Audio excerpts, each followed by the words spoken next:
Hi guys, and welcome back to another review. But this review has got a little twist. If some of you might recall, a couple of weeks ago, I did a video called "The Forgotten Ones," and it was basically a trip down memory lane where I went and fetched a few IEMs that, for one reason or another, were just forgotten. People just didn't. Excuse me, people just didn't for some reason adhere to them, and they just got kind of forgotten, which is, kind of to be expected when you have a market like the HiFi market, which just pumps out IEMs, left, right, and center. It's absolutely normal that a lot will be forgotten and will just go, almost unnoticed. Anyway, this review is a revisit to the QUIETSEA from ROSETECHNICS, a single DD that they've launched last year, priced at around the $50 price bracket. And I decided at the same time to kind of do a part two of the forgotten ones. And why? Because when I listened to the QUIETSEA initially, it had a very much an old school type of tuning, the type of tuning that you saw back in 2019, 2020, 2021, where you had peaks at 2 and peaks at 5, and it wasn't so much that craziness that we are now living, that every IEM has to have the Harman tune, or in some variation of that Harman tune with more bass, with less bass, where attention is taken to make sure that the 5K peak, which is an area which a lot of us are affected by, is not too forward, too prominent, and so the QUIETSEA is basically that. It's a return to that style of tuning that was used a couple of years ago.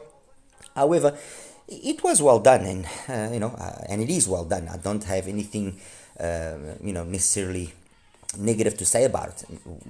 It's just a question of, do you like this style of tuning or you don't like this style of tuning? And it's kind of very much like what is now being the whole situation with graphs. You guys know that I believe that graphs can give you some information, but a lot of the information in the graphs usually is not there. You can have a general idea if it's going to be a little bit bassy, if it's going to be a little bit brighter, and so on and so forth. But you can't really, to a certain extent, tell whether technically it's capable, or whether it's going to be having a good timbre or a good tonality. You can get a sort of an idea, because if you see a big bump in the mid bass, okay, you can really expect that the tonality, the timbre is going to be maybe a little bit thicker than usual, but that doesn't necessarily mean that it might not be good. And there are plenty of cases where the graph looks beautiful and then the sound is not exactly what you were expecting, and plenty of cases where the graph just looks like, okay, a total mess, and when you listen to it, it actually sounds good. And the QUIETSEA falls within that group. It's a graph that, when you look at it, it isn't appealing, at least by today's standards. And then plus, on top of that, being priced at the $50 price bracket, give or take, it is inserted into a price range which is highly competitive. We just have to think of things like, for example, the Pula PA01. We just have to think of the Wizard, the HE10. We have to think of things like the recently released Keyfine Delchi. These are all IEMs in that $45 to $60 price bracket, which are absolutely unreal, especially the Delchi. Like it, hate it, the Delchi is a reference, and it outperforms many IEMs 2 or 3 times its price. Anyway, but that's not what I'm talking about. Besides that, let's say that style of tuning that a lot of the IEMs are now using, which is a more safer style of tuning, which then is going to be more appreciated, or more accepted, or more widely accepted by the majority of people. There are those IEMs, like I mentioned, which is the case of the Delchi, which have that more old school type of tuning. And in that old school type of tuning, you have things like, for example, the ISN Neo 1, the QUIETSEA, obviously, the Jazeer Clear, and then I brought here 2 oldies, the CCA CRA, the original one before they did a slight retune to it, and the blonde BL03. And again, just going back to what I was saying, that we get caught up with graphs and this and that.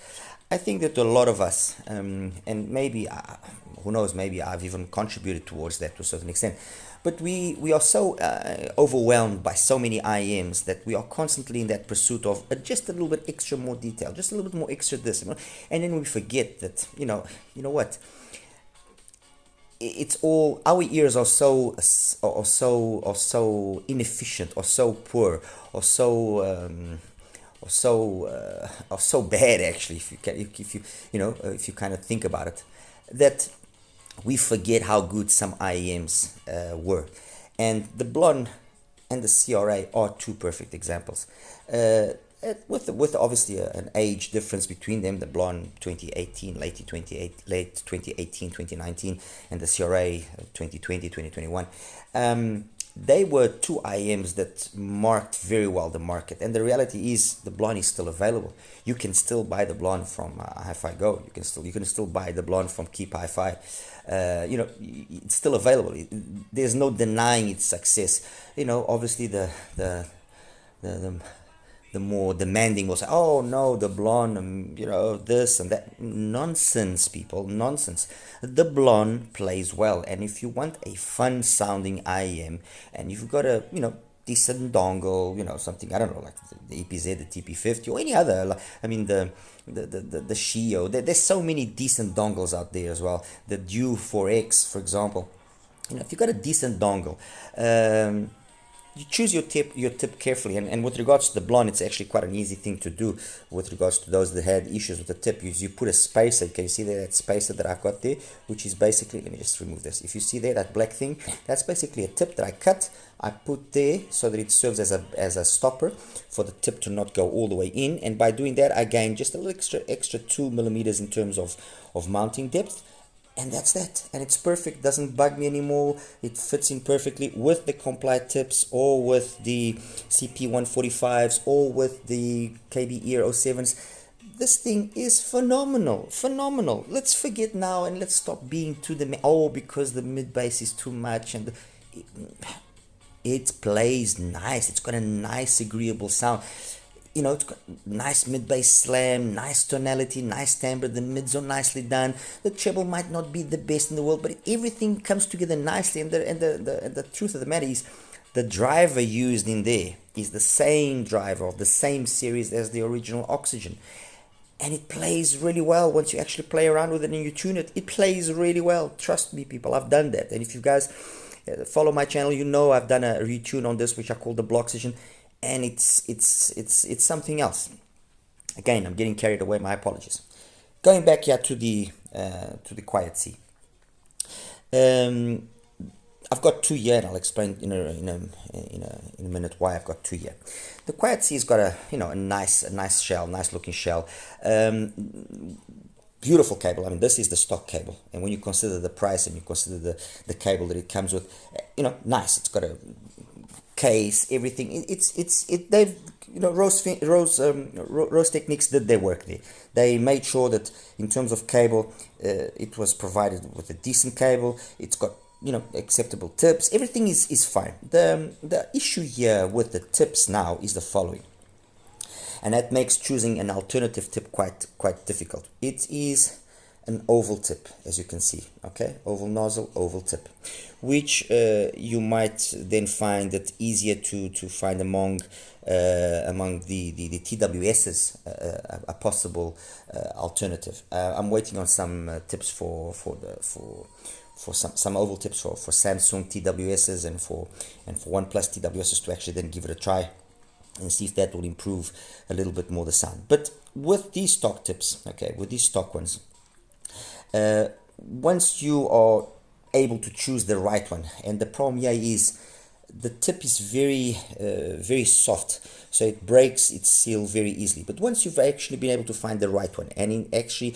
insert the IM by giving it then a slight twist towards the end, okay, so that you can make sure that the seal is good. The reality is this: the sound that the QUIETSEA gives us is a very interesting sound, and it's a sound that very much reminds me of the blonde. It's got that blonde type of tonality, a little bit brighter, since the mids and the upper mids and the treble is a little bit more energetic. The treble itself is a better quality treble than the blonde, but the overall vibe that I get from the QUIETSEA is a very much a blonde BL03 vibe, and I don't think that should be seen as a negative thing, because as I mentioned already earlier, the reputation, the success of the blonde 03 is a testament that what was done there was well done, and blonde hasn't been able to replicate it. That's the reality. The only one that actually comes remotely close to giving us a sound that can be considered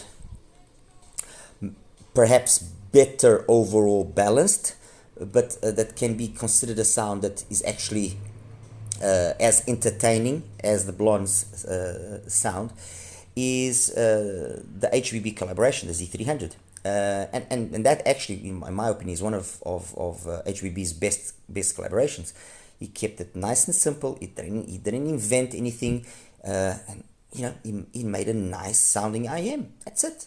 Period. It's a nice sounding IM. It's got a nice shell. It's well built. It's a modern BL03. Okay. Now,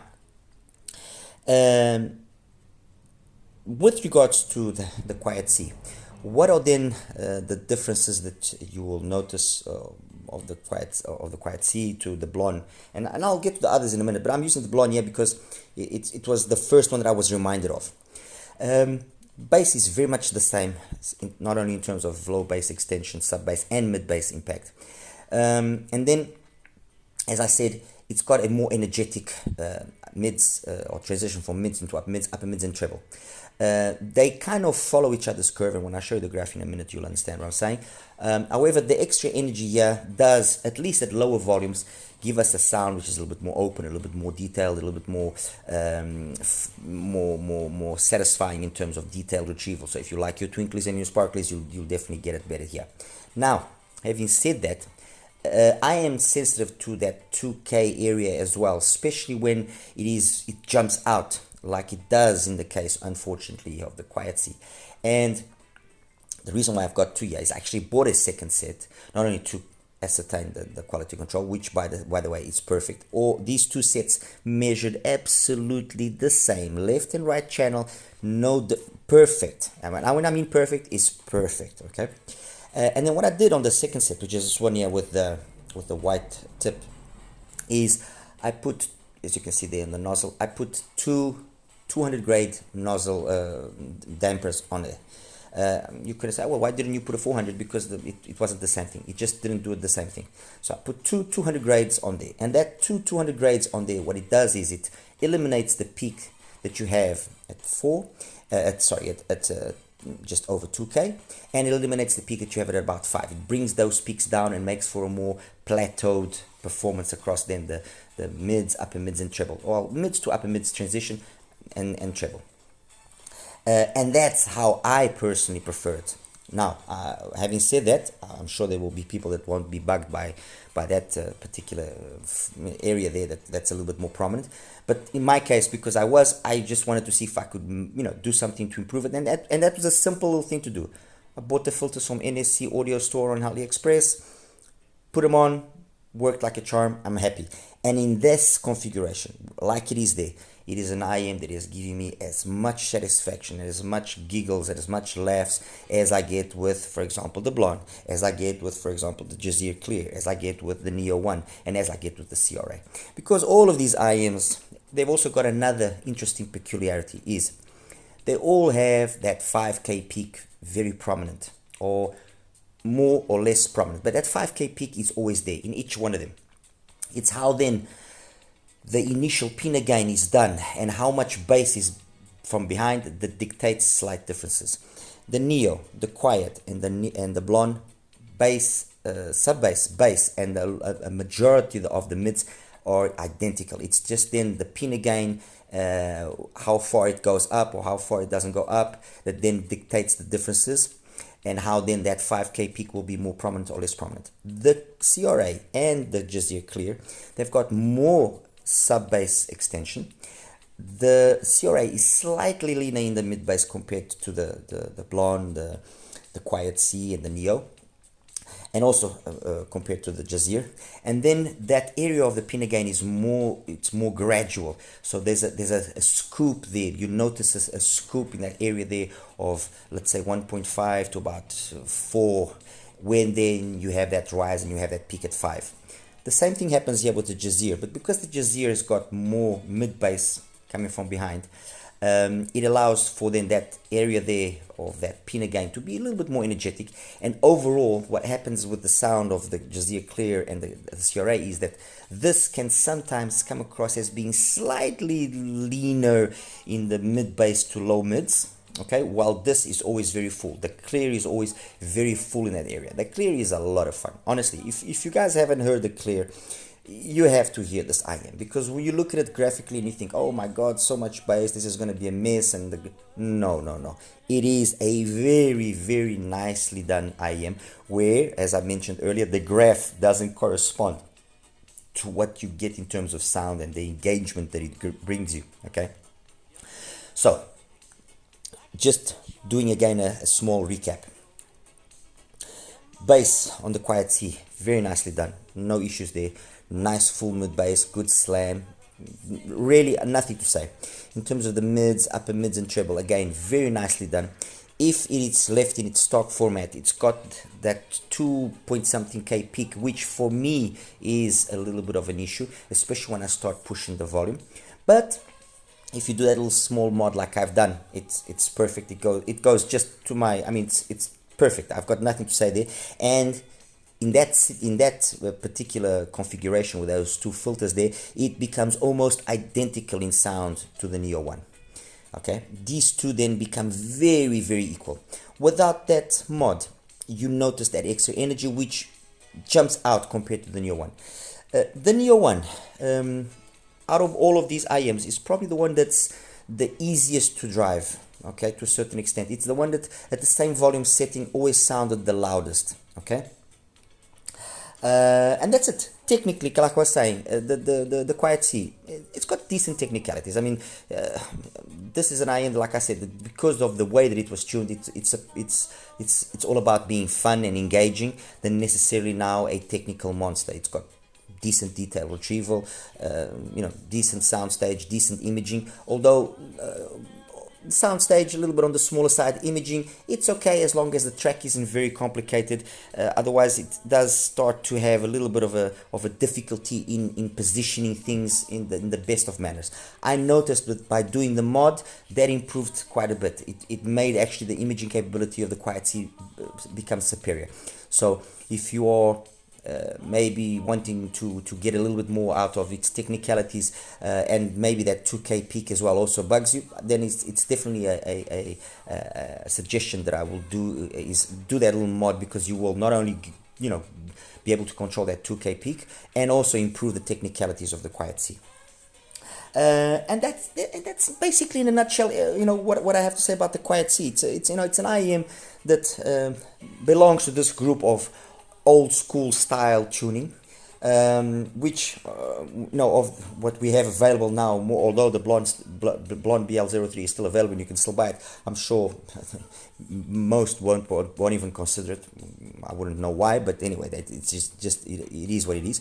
But of the ones that, let's say, will be the most go-to or sought after to probably be purchased, which is the Neo 1 and the Jazeera Clear, by virtue of them being more recent, the QUIETSEA definitely belongs to this group. It's an IM that doesn't want to be the ultimate in terms of its harmony, or of having a harmon tune and just fall within, let's say, the norm of what a lot of the IMs fall at this price bracket. It's in my opinion being tuned to be fun and have that particular own little ROSETECHNICS type of sound, which I've tested all of the models basically the ROSETECHNICS has.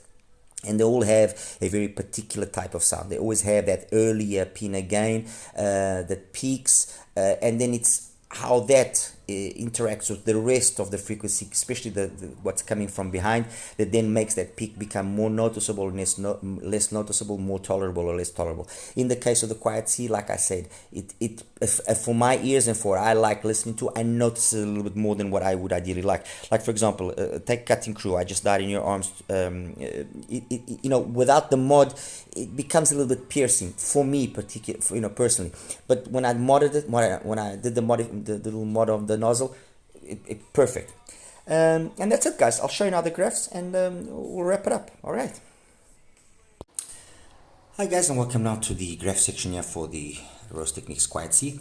This is the graph of the QUIETSEA. As you can see, if you look at it and you say, oh, is it like the usual what we've seen now lately, and is it appealing? And no, it isn't, because you see all these peaks. You see this peak here just over 2K, you then see the peak at 5, you then have this other peak here, which is more of a couple related peak than anything else. I mean, the tip didn't exactly help, and then some more peaks past 10K. That's basically it.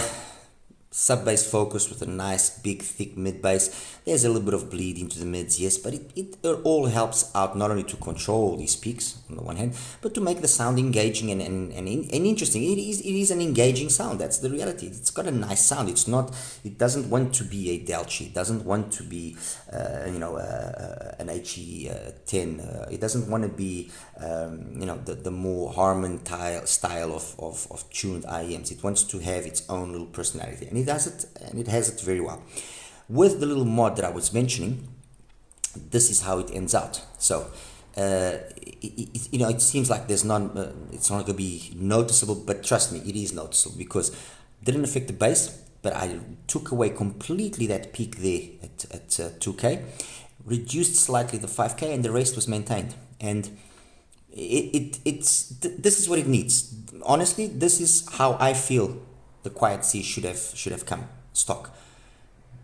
I'm sure this would have been more well received. Let's put it that way. Okay. Now compared then to the IEMs that I had. Yeah, let's just go back here to the stock one. Okay, this is compared to the Neo one from ISM.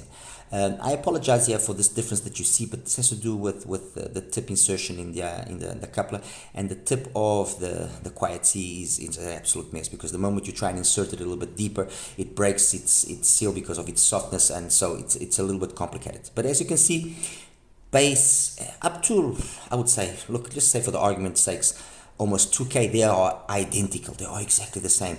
We've got good extension past 10K. It's just how this peak here is done. And on the Neo, they already took care of not making it too prominent. And actually, if I now show you the modified QUIETSEA, you see how similar they are.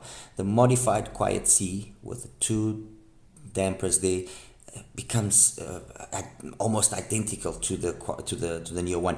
The only difference here is that the Neo one sounds just a little bit more, not sounds. The Neo one is easier to drive. Let's put it that way. Okay, but it's not a huge difference. And I also noticed that there's a slight difference in the way that the treble comes across in the Neo one. I don't know if it's because it's not as if you look here, it's cleaner. The way this is done here is a little bit cleaner than what it's done on the QUIETSEA. And I think that the reason why on the QUIETSEA it's a little bit more jagged or all over the place, it's because of the nozzle being oval. That's the reality. Okay, so that's then. Let's return here to the QUIETSEA original. So that's the QUIETSEA original. This is the CRA. As you can see, the CRA, yes, it's got a little bit more sub-bass extension, but it loses out in this mid-bass here. But then the biggest difference, besides obviously having the 5K peak, which is the same, and very much the same after that as well, is this area here between 1.5 and 4, which is significantly reduced. And what happens then is you notice a certain disparity between the extremes of the frequency. Let's put it that way. You do. You notice that you got bass, and then you got the rest, but it's not as bad as what you would think to start with. The good thing is that yes, you're not affected by this part here. To be honest with you, the 5K, especially with the compli tips, it never was an issue for me. It never really bugged me. Okay. The thing that I sometimes do notice on the CRA is that it's slightly thinner sounding because of the fact that it doesn't have as much mid bass. Yes, it doesn't bleed into the mids as much. That I mean, has to be given. But the reality is this. I mean, guys, the CRA was $12 when it came out, and the sound that it was giving, especially coming from KZ, was phenomenal. Phenomenal. It sounded really good. It sounded really, really good. And much like the Blonde 03, where people just couldn't believe it was sounding, oh no, it's impossible, it sounds as good. No, it sounded really good. And you know what? This tuning that you see here of the CRA is very much the tuning that you see on something like, for example, the Venture Electronics CA, which is, I mean, one of my favorite, let's say, alternative tuned IEMs as well. The Venture Electronics CA is a phenomenal IEM. Again, phenomenal. Yes, we all get caught up in the, no, we want to have the 500 LM, or we want to have, you know, the more safely tuned IEMs. But the CA is a very nice sounding IEM. Very nice. So that's the CRA there. Now, next one. Sorry. Yes, exactly. Let me take this out here so that I don't get confused. Now, the blonde. The blonde. Where are you, blonde? Oh, yeah, sorry, 19. Blonde. Very similar, as I told you, if you recall, in terms of how the bass is done. Just a little bit more sub bass on the blonde, nothing more. And then if you notice, the peaks and where they are very similar on one and the other. The difference here is because the energy level overall here is more subdued, it then doesn't sound as in your face, and it didn't affect me. And actually, when I did that retune, like I mentioned, on, let me just put it there and take away the stock one. You see how similar they are, and you can understand now why I was saying that I was getting very much from the QUIETSEA, that blonde vibe, in terms of timbre, in terms of tonality, very, very similar, very, very similar. The biggest difference between the blonde and the QUIETSEA is that the quality of the treble of the QUIETSEA is better. It's a cleaner, more detailed, crisper type of treble, you know. So otherwise, the same sort of fun. And finally, let me go back here to the stock one. And finally, the Jazeer Clear, which has got very much, again, sort of the tuning more similar to the CCA CRA. Huge bass, which is very noticeable. And then that peak there at 5, so the pin again doesn't have that peak there at 2 point something. It just goes straight into the 5K peak, but because you got so much from bass from behind, it doesn't stand out as much as you would think. And then again, extension passed and so on and so forth. V-shape definitely in its sound, but it sounds really good. The Jazeer Clear sounds good. I mean, every single one of these IEMs, let me make that perfectly clear here. Now, be it the ROSETECHNICS, the QUIETSEA, and I'm actually going to put now the one that I was listening most of the time to, which is the one that I modified. Okay, be it the QUIETSEA in the modified format that I used, be it the Neo one, which you can see they are almost identical, be it the blonde. Again, you can see that these three are like almost copy paste to each other. The difference that occurs here is just this energy level here, because the bass is identical, the extension, I mean, these three sound very, very similar. You have to pay attention to nitpick the differences between, to be able to pick the differences between them. These three sound phenomenal, phenomenal. Albeit then the CRA or the Jazeer Clear, they all sound good. If I have to say, okay, but Tony, which is then your preference, which is what you would like the most, and so on and so forth, well, the CRA is nice, but you can't get it anymore, so that automatically is eliminated by default. The blonde, I'm gonna say yes, if you want to go for it, and if you want to, then the issue of the fitment is not going to be a problem, then definitely is perfect. The Neo one, again, the same situation, perfect. The QUIETSEA modified, perfect. The clear is a little bit more different in the tuning, so if I consider which is it going to be as balanced as the 3, maybe perhaps no. So definitely the 3 standout ones without any question about it. Okay, or the blonde, the QUIETSEA, and the Neo 1. These 3 are definitely, I mean, I would be happy with any one of the 3. That's the reality. That's the reality. Okay, guys, I hope I was able to well, not only shed some light on the QUIETSEA and also, you know, compare it better with some other IEMs which have the same style of tuning, and hopefully, and that's what I'm trying to do again with this series of videos, is, you know, let's not get so much caught up always on the graphs and this and that. It's how does it sound? Does it sound good? Does it give you pleasure? Does it make you smile? Does it make you tap your feet? Fine, that's it. Let's try and be a little bit more sensible when we just go out and spend money on buying IEMs, because now the latest one is going to have just a little bit extra detail over there, and so that one's not the best. No, guys, no.